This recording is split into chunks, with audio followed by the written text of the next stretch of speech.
ఇతని పేరు Daniel Jackson. ఇతనికి 19 సంవత్సరాలు. ఆస్ట్రేలియాలో పుట్టి బ్రిటన్లో పెరిగిన తర్వాత ఇప్పుడున్న దేశాలకు ఎలాగో అధ్యక్షుడవడం కుదరదని ఒక కొత్త దేశాన్ని సృష్టించి దానికి తనే ఒక దేశానికి అధ్యక్షుడిగా ప్రకటించుకున్నాడు. అది ఎలా అంటే 5 ఏళ్ల క్రితం తన 6 ఫ్రెండ్స్తో కలిసి సెర్బియా, క్రొయేషియా అనే 2 దేశాల మధ్య ఏ దేశానికి చెందని 28 ఎకరాల భూమిని గుర్తించాడు. లైట్ బ్లూ అండ్ వైట్ కలర్తో ఒక జెండాను తయారు చేసి అక్కడ తన జెండాను నాటాడు. జెండా నాటడానికి ముందే చాలా పరిశోధన చేసి ఆ భూమి ఎవరికి చెందినది కాదు అని ఫిక్స్ అయిన తర్వాతనే ఆ జెండాను నాటాడు.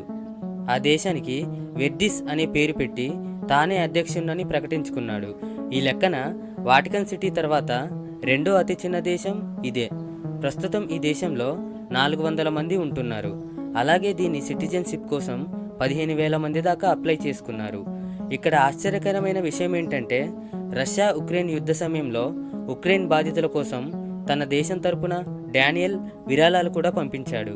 పర్యావరణం పరిరక్షణ కోసం పనిచేసి తన దేశాన్ని సిటిజన్స్తో కలకల్లాడేలా తీర్చిదిద్దాలని అతని కల. అయితే పక్కనే ఉన్న క్రొయేషియా దేశంతో ఈ దేశానికి ఇబ్బందులు రావడం మొదలైంది. బయట నుంచి ఈ దేశానికి వెళ్ళాలంటే ఖచ్చితంగా క్రొయేషియా దేశంలో అడుగు పెట్టాల్సిందే.